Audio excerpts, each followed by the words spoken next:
Brazil দলে কি আবারও থিয়াগো সিলভা ও কৌতিনহো ফিরতে পারে? কোচ ডরিবালের কি সিদ্ধান্ত? 39 বছর বয়সী থিয়াগো সিলভা ডিফেন্ডার হিসেবে লেজেন্ডারি পারফরমেন্স করে আসছেন। ব্রাজিলের ভরসার নাম বলা হয় থিয়াগো সিলভাকে।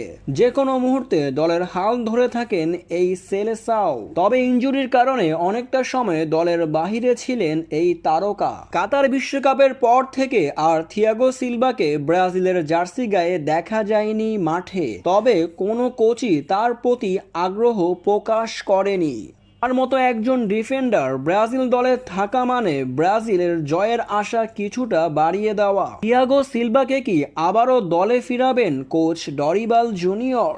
এবার আসা যাক ব্রাজিলের আরেক খেলোয়াড় কৌতিনহোর কাছে। কৌতিনহো ব্রাজিলের এক সময়ের অনেক অসাধারণ একজন খেলোয়াড় ছিলেন, যেখানে প্রত্যেক ব্রাজিল ভক্তদের মাঝে তার নাম শোনা যেত। কিন্তু কোথায় হারিয়ে গেলেন এই কৌতিনহো?